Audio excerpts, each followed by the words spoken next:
Looks like you're kind of ready to go, huh? So let's go ahead and get started. Paul will roll down the podium. While we're passing out the sheets, and this is coming, let me just introduce myself. My name's Mark Brandt.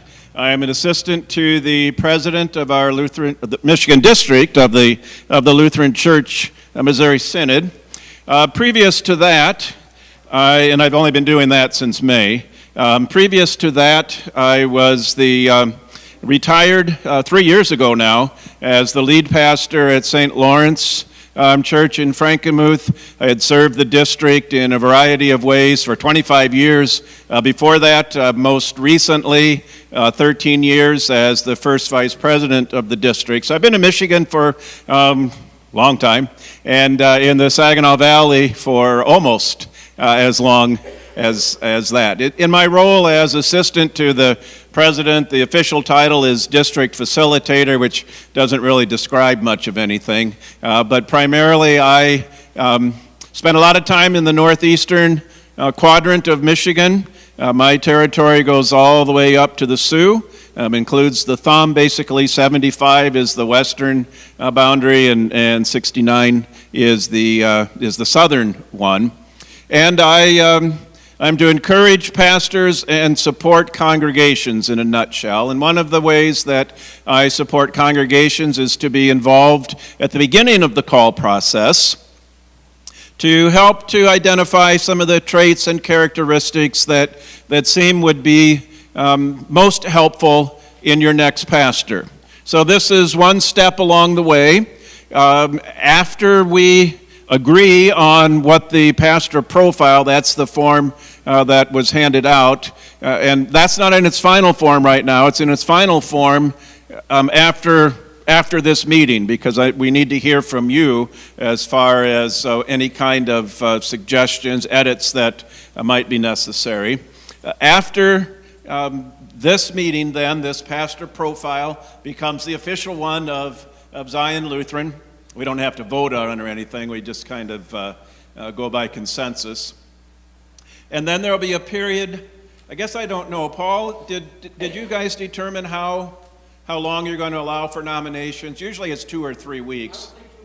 Okay, a couple of weeks. So today is what, the 7th? So by the 21st or so, the nominations for pastor will be closed. There's a form that's going to be available, and you can either pick one up. Do we have some at the end of this meeting? There's some as you're leaving if you'd like to grab one, or if you want to come in sometime during the week and pick one up in the next couple of weeks.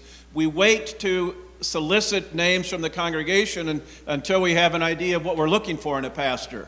So it's pretty easy to say, well, my second cousin's husband is a pastor, and I heard he's a pretty good guy. I think I'll put him on the list. Well, that's not unethical, but maybe that's not the most important factor in whom you want to nominate to be your next pastor. So we ask, and this will be on the form as well, the nominating form, that you consider what we're talking about today, what the traits are that it seems anyway would be most desirable in your next pastor.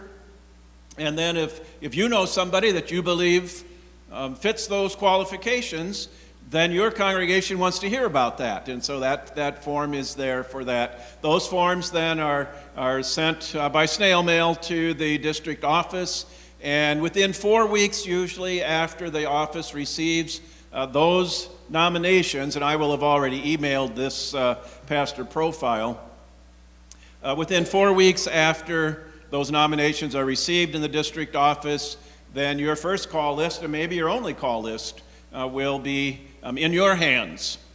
And the call process will be out of my hands, because basically this is the last formal thing that I do with the congregation. I've been doing some things behind the scenes here. And then it gets turned over to your circuit visitor, who's Paul Biber, Pastor Biber, from Good Shepherd in Saginaw. A wonderful man, does an excellent job, and you and he will work very well together. I'm confident of that. Maybe that's all the kind of introduction, preliminary things that we need to go into right now. Unless you have a question, I want you to, Mrs. Brandt.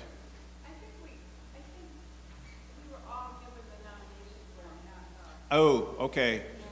So is that what you have as a nomination form in your hands?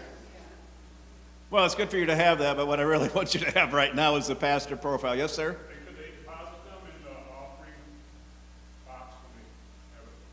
The nomination forms? Sure, after, if you nominate somebody. But while we're doing that, do we have these other forms available, the pastor profile for calling congregations? I didn't hear you. Would you please? Okay, all right. So the nomination forms, if a name comes to mind while we're talking today, again, you'll want to wait. Although I don't think we'll make any major changes in that pastor profile, but today could be a very good day for you to make some nominations. If you don't know anybody that you think would fit the bill, then you're under no obligation at all to try to come up with somebody. It's part of the process. Our district has access to information on all of the pastors in the Lutheran Church Missouri Synod. In Michigan, we know more about Michigan guys than we do about outside of Michigan, but there's a process for getting information on pastors from across the synod. It's a rather formal process that's been followed for many years. Pastors complete information forms on themselves, and those are periodically updated, talking about some of the things that we'll be talking about today in regards to here's where some of my strengths perhaps lie, or where my experience has been. The district president in that district also adds comments oftentimes to how a pastor evaluates himself. And so that information is sent along with the call list to the call committee of the congregation. After that, and we've got a little time here, so that's why I'm giving you a little more information. After that, everybody, you usually get a list with about 8 to 12 names on there. Those individuals are all contacted by our district office, and kind of in general, they're just asked, if you were to receive a call to Michigan, they don't get much more specific than that, but if you were to receive a call to Michigan, is there anything that would get in the way of your accepting that call? So sometimes people say, yeah, I just accepted a call and I'm getting ready to move. Okay, it'd be good to know that. Or other times, well, I've got a family here just an hour or so away I'm living in Illinois, and I've got family, grandkids, or I've got aged parents, or those kinds of family reasons why I don't know that I'd be in a position to move to Michigan. You'll still get those names, but you'll also get that information. To follow up on those individuals and to even extend a call to them is certainly permissible. We're not trying to tie the hands of the Holy Spirit in any way. We are trying to use the gifts that He gives us. One of those is kind of common sense. And so depending on what rationale might be given, if a pastor says, this really isn't the best time for me to consider a call, there's all kinds of legitimate reasons for that. You probably will pay attention to that. That certainly will be one of the factors that is seriously considered before names are brought forward for the congregation to vote on. But if a man's name is on the list, you have absolutely every right to call that person if you would like to. It will be, and I'm sure Pastor Barber will explain some of this as well, it will be very important that you stay with the list that you're given. That's why you've got opportunity to nominate people ahead of time, and if somebody's name comes from the congregation, that man's name will appear on the call list. Now, there might be some information from the district president that says, please don't call this man. You nominated him, so here's his name, but he's at Holy Cross in Saginaw, and they're awfully close, and he's only been there for 2 years. So that really is, we really would ask you to not even consider that individual. But the name will be there, so you'll have every opportunity to suggest a name, but only the names that are on the call list should be considered at the call meeting, because those are the names that have been vetted. Yes, ma'am. Will we know what church or where they're from, that if we wanted to, we could go visit that church? Yeah, so the question is, if somebody's on the call list and you'd like to maybe hear them preach or see how they conduct worship, you will have that information as far as the congregation, the name of the individual. It's very easy these days just to go to their website.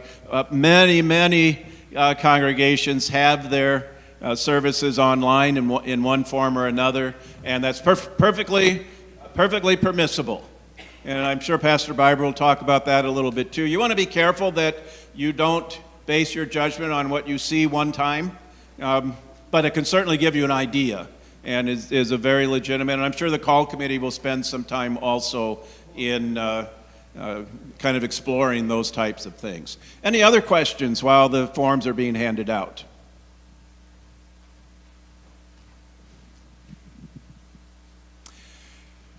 This is a good opportunity for us to be extremely optimistic and hopeful. You've got a future ahead of you. It's unknown to you, but it's exciting to think about and to pray about. It's also a time to be realistic. I think you understand that pastors are in rather short supply now, more so than 10 years ago. We're not surprised by this. Actually, it took a little longer for the shortage to get here than was anticipated, and that's due to a lot of factors. But the shortage of pastors is here now. We are, fortunately, in a situation like this, we're moving into a phase, it looks like, where pastors are a little more mobile again. You know, coming out of COVID, there were all kinds of reasons why a pastor might not be able to accept a call. And there's still factors that come into play with that. But it's also the case that a pastor who receives a call is entirely free to accept or to decline that call. And it happens more often that a pastor declines than that he accepts a call. So some congregations, on the very first call, the Spirit moves an individual to accept that call and to come. Other times, it takes 2 or 3 or sometimes 7 or 8 or even more, just depends on so many factors beyond our control even, before that pastor arrives. And so we're praying that the Lord will send a man here very quickly. We don't know what his timing is going to be on that. Okay, just about everybody has a form, and so the top part is pretty self-explanatory. I'll spend just a minute going through that while the rest of the forms are being passed out. So this has some basic information for the people at our district office who prepare the call list. I probably will refer to, by the way, I should have done this before. I want to introduce my wife, Mrs. Brandt. She was the one who helpfully pointed out to us that we had the wrong, we needed another form in our hands. And my wife and I, we've been married for 49 years almost. And all of our kids live in Michigan. We're very happy about that. After the meeting today, she loves going to meetings.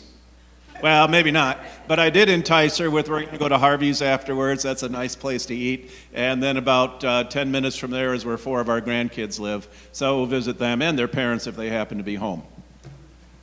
The grandkids will be there. The parents are not so, no, we know they'll be there too. So it's always nice when my wife can travel with me for something like this. Okay, so just for the information of Pastor Coy, K-O-Y is the man who does the bulk of the work on the call list. It's always reviewed and signed off by our district president, President Davis, but Pastor Coy does the majority of the preliminary work on that. So to tell them a little bit about Zion is the idea there. The ministry setting, pretty rural, isn't it? I think that would be accurate. A single parish. So you don't share ministry with other congregations in any major way, anyhow. The liturgical attitude, and I wasn't sure what to do with this one on my own, so I got some help from Paul and from the rest of the call committee on that. A liturgical attitude, traditional is what we did today. High liturgical is what some people really appreciate. A lot of people do not, and that has not been a part of your history, and so that's not what you're looking for. It is important for you to be able to identify, as we're trying to do now, what style of worship works best here, for a pastor that you call to be aware of that, and also for you to be aware of how he leads worship, because there is quite a bit of diversity in our synod. Some are very, very, very high church, very formal. How do I want to say this diplomatically? That's probably not what you would find helpful. Some would, maybe even in this congregation, but it's just good to know. And so this is not a high liturgical congregation. I wasn't sure what to do about contemporary. I know you had some issues here with contemporary worship a number of years ago, and I saw a lot of that I read through all the comments that came along with the survey that you did, a couple of months ago, probably. And I know that there were some difficulties with that, and so I wasn't sure what to do. But from some of the comments, as well as from the call committee, the idea that contemporary worship is not something that Zion members would say, we don't want to even hear about that. It might well be something that ought to be at least something that a pastor coming in would be open to discussing. I think that's maybe a fair way to say it. And if somebody wants to speak to any of these points, this is where we really need to hear from you, because we want to give as accurate a picture as possible to this. Yes, sir. Well, the blended is something that is marked off here as being desired. And what we're saying is, I think, that we're looking for a blend of the contemporary and the traditional, but not the hybrid. Right. Yes. Okay, so the comment there was when we say blended, we mean traditional and contemporary, and that's pretty much the understanding. It's also the case, but it's a very good point, that you can use the word contemporary, and it can mean all kinds of things, contemporary worship, on a spectrum. And the same thing with blended. For some people, blended means we have a guitar, an acoustic guitar once a month, and we sing Amazing Grace. Well, some people would call that blended. A lot of people wouldn't. Blended normally means maybe you don't stick entirely to the hymnal for liturgy. Maybe you have one or two contemporary style songs in a service, led either by live musicians or sometimes there's all kinds of good electronic resources on that. And so that was the idea behind that. I think what I'd like to do now, since we're kind of to that point, is if you will flip it over for the comments, and then we're going to kind of be going back and forth a little bit. It seems like that's the most effective way to do this. So these are my comments. I did show them to the call committee and received some feedback on that and made some adjustments based on that. I also want to make any adjustments that you would like to see made, because once we walk out of this meeting, there's no more edits allowed. Because it's going to go down to the district office, and you can't keep revising things once they get started on that. But these are my words. Zion Hemlock is a surprise in the cornfields. When I drove out here to meet with the leadership, November was right about the start of gun season for deer, so I was extra careful driving on the roads. But I was surprised. I'd been out here, but it's been years and years and years. And I don't remember ever being in this sanctuary. I was just surprised by the beauty of this facility, this church. And I mean, now look at how beautifully it's decorated for Christmas. I know that's going to have to come down, but enjoy it probably for the last time today. So take one last look maybe before you leave. But it's so beautiful, and you obviously take very good care of it. I'm very jealous of your lobby area out here, just for a gathering place and for all kinds of things. So that's why I say it's a surprise in the cornfields. Usually you think of a country church, what do you think of? Little white frame church, a bunch of steps to get in. Maybe the church bounces when too many people walk on the floor and that kind of thing. That's not Zion. So you're situated in a very rural area, but not having your typical country church look or feel. And there's nothing wrong with having a country church feel. I don't get that vibe here. And if somebody wants to say, well, you missed it, I really would like to hear that. Facilities are quite new, very well maintained. Sanctuary has a very worshipful atmosphere. Other areas of the building provide space for fellowship events, community outreach, and Bible classes. Congregational finances are stable. I was provided a lot of information for especially the last several years of budgets and how you ended up each year and those kinds of things. And while I know, and nobody's told me this, but it's always the case, I know that finances are always a concern. Are we going to make it, and what about this and what about that? You can trust me when I say based on the last 4 or 5 years of your financial data, your finances are stable. And you're not going to go out and build a new church, but neither do you have to worry that you're going to have to dial down the temperature in here to 55 degrees in the winter during church services so that you can pay the electric bills, or so that you can pay a decent salary to your next pastor. Like many congregations, Zion is aging. A lot of us have gray hair. And shrinking. Worship attendance, not a surprise to you, has drifted down. It's kind of come back slightly according to the graph that I saw. It's come back a little bit, actually, even during the vacancy, which is unusual. So you're holding your own there, and I think that is something to rejoice in. Obviously, you'd love to have these pews filled. The church was built during a time when you had more people in worship, and we're anticipating even more growth, I would imagine. And that's not the case right now, but aging and shrinking still bears some scars. I alluded to this from issues arising some time ago from attempts to introduce a contemporary style of worship. But many members remain open to exploring more variety in worship styles. And you're going to see something about that in a minute, too. This is both the personal preference of some and is also born out of a desire to attract younger people. So I saw a lot of that in the comments, and a lot of you included comments in that survey, and those are helpful. It's good to be able to look at a graph and see something kind of at a glance. It's also good to be able to dig into that a little bit more with the comments that are written. And so both of these things came out in those comments. Some who said, boy, I wish we could have that or some more like that again. And others who said, that isn't for me so much, but I understand that it might be more appealing to some, and if that's the case, I'm willing to be a little bit flexible there. There also appears to be an openness to involving more individuals in leadership roles. There were some comments about leaders kind of have remained the same, and if you talk to the leaders, that what they're saying is we'd love to have some new blood in here. It's just not always working out that way. So it's dependent upon the willingness of others to accept such responsibility. It seems, therefore, that Zion will be best served by a pastor who relates well to people of all ages. That's kind of my phrase.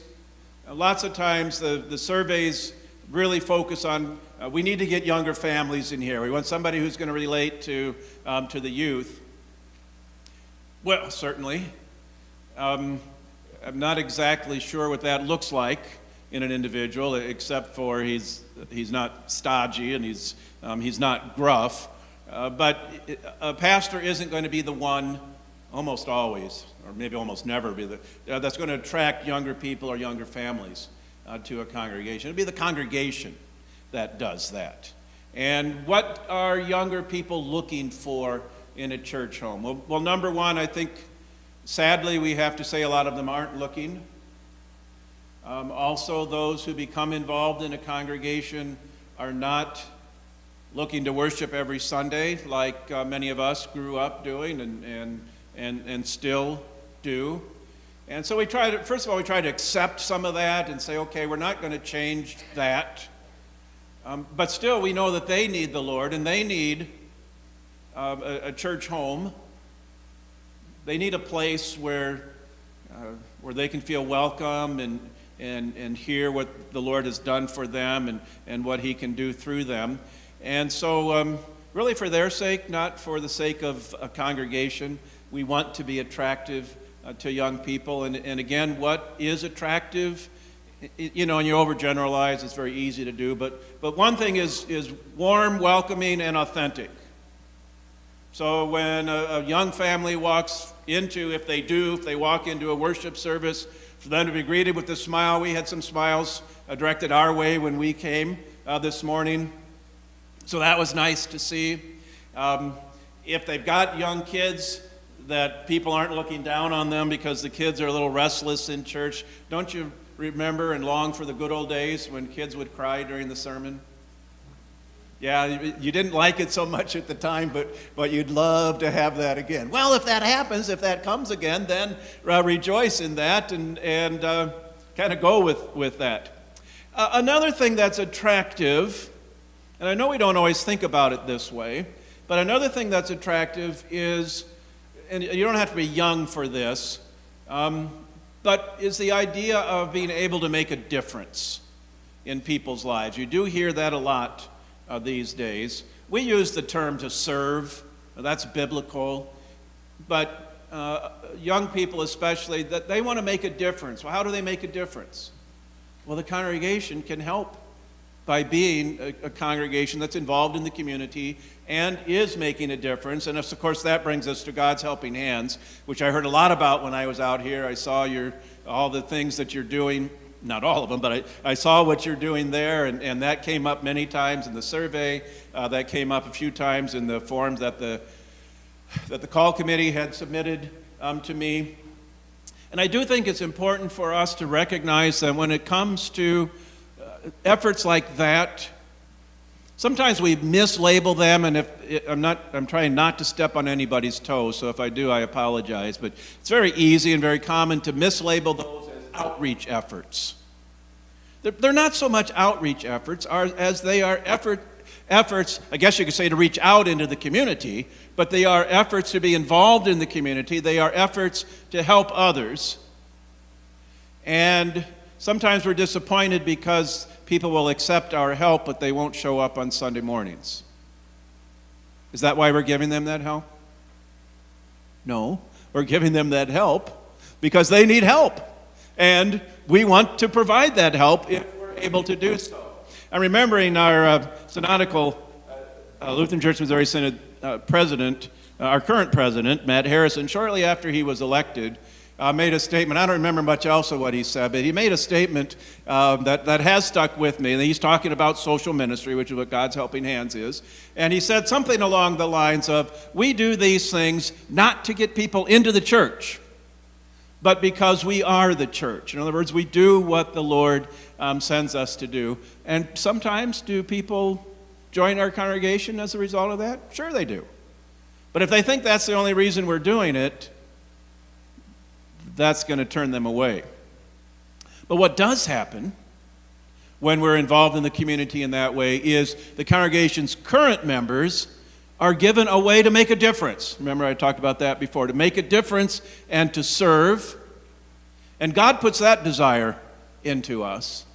And sometimes that also attracts people to our congregation who aren't looking to be served, but are looking for a place to serve, or looking for a place to make a difference. And sometimes that happens that way in a congregation as well. Maybe not. It's not why we're doing it. We're doing it to help others. Sometimes we benefit from that. Okay, so we're in the second to bottom paragraph. It seems, therefore, that Zion will be best served by a pastor who relates well to people of all ages, who will bring a sense of enthusiasm, and energy to worship, excelling in both preaching and in cautiously introducing new approaches to the service. So that was the phrase that I think we agreed on with the call committee, that given the history and I guess personal preference of worship styles, you don't want somebody to come in here and say, okay, we're going to take an axe to the organ, and we're going to put drums and guitars up here, and we're going to put microphones and singers over here, and away we go. Oh, it's possible you'll end up there. I kind of doubt it, but it's possible you'll end up there. But what you want is a pastor to listen to what you're saying, to try some things carefully, and then to adjust accordingly. He'll also support current efforts to minister to the community. You've got a great thing going with God's Helping Hands, and you want a pastor who wants to be involved in that and to be part of it, not just to say, okay, you guys go ahead and do it, and certainly not to stand in the way of it, but also to say, hey, I'd like to be there, to meet people and that kind of thing. And we'll discover additional ways to minister to the community while also providing spiritual and emotional care for Zion's members. So it's not either or, it's both and in that regard. Does anybody want to react to anything that's written there before we flip it over and you'll see the connection with some of the check marks and rankings? Hesitate to bring this up, but I feel like we've not identified the need for a teaching type of pastor. Someone who can teach us how to be the type of church that welcomes others, how to be the type of church that invites others to come in, and how to just be so rich in God's Word that we can't help but spread it. Okay, thank you. So not in anything on here, it's not on the front page here, that's what I was looking at while you were talking, was the idea of a pastor who's also a good teacher. So not just a good preacher.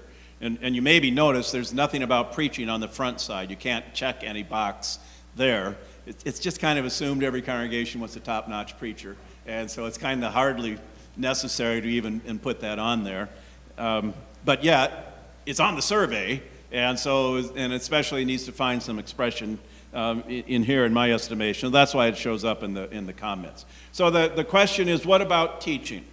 Now, there's two things to say, and I should have said this sooner because it's arising from what you said, but it's not trying to sway opinion one way or another. So two things to consider. Number one, if you check every box, how does that help? We're not doing that. But if you check every box, how does that help Pastor Coy down at the district office to say, okay, here are the things we're especially looking for. On the other hand, if something's important and you don't check that box, then you've missed that opportunity, is what you're saying. You've missed that opportunity to say, we really would like this to be something that is in his resume. So it's very easy to check it, and I'm very happy to do that. But I'd like to get a little more discussion on that, or it could also be included somewhere in the comments on the back. I do try to keep those as brief as possible because Pastor Coy has mentioned that to me more than once. Yes, ma'am? Well, isn't that kind of implied under lay leadership development? People skills are checked to help people develop those skills? And I think that was probably, I did this a little while ago, so I don't remember everything that was in my mind as I was doing that. But the idea that people skills under lay leadership development, that can be implied.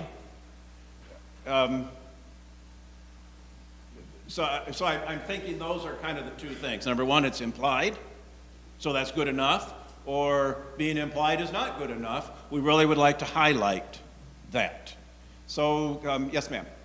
In addition to the people skills, reflecting on that, I think initiative also is someone who would be teaching us how to do, what Larry had talked about. Okay, so again, the idea of teaching, if you're going to be doing most of these things, there has to be some teaching involved in that. By the way, if I could redo this sheet, which they haven't asked me to do, I haven't been doing this long enough, I would change some of this. So what's the difference between innovation and creativity? You got me. But we've got two different opportunities to check something there. Initiative, I think, can include a lot of things and also means he's not just going to be sitting in the office working on something important, but working in his computer or that kind of thing. But he's a bit of a self-starter, a bit of a go-getter, and that kind of thing. So maybe can we call the question? You want to talk a little bit more about the idea of teaching? Should we check the box or not? Is going to be the decision. Did you want to say any more? Okay, all right. So did I summarize it? Okay. So let's say if you'd like to have that box checked, raise your hand. If you think it's implied in everything else, go ahead and raise your hand there. Okay, so we'll leave it unchecked for now, but that's very good discussion to have, and I appreciate that. Is there anything else?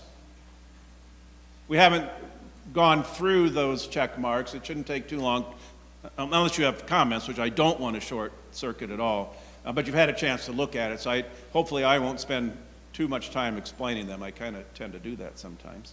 I'm going to go to the bottom half of the front page then. And here I lean very heavily on what came from the surveys and the call committee. And the call committee, this was done electronically, but the call committee agreed that this seemed to make sense. But lots of times when it comes to this in congregations, and I don't want to give the impression I've done this hundreds of times, this is probably my fifth or sixth one. But so when I've been doing these, it's not unusual to add a check mark or two. Usually we don't take one away because people don't really want to do that. But it's not unusual to add a check mark or two. It's also not unusual to say, you said that's a 2, I think it should be a 3. And so we're open to that kind of discussion certainly as well. But we had to limit ourselves to really to give Pastor Coy, here's what he's going to focus on, 1, 2, 3, 4.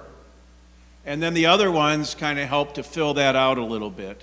You do know, of course, but it's worth repeating, no pastor is good at everything. And to say that these are our top 4 doesn't mean that it's going to be the top 4 in the pastor that you call. Maybe he'll have 2 of the top 4, but those 2 seem to be so important that we know he can grow in the other areas, or other people can pick up the slack, or those kinds of things. So we're really just trying to give an idea and some direction to the developing of the call list. So people skills, my wife's gone with me to the majority of these that I've done. How many times, Mrs. Brandt, has that been number 1? People skills.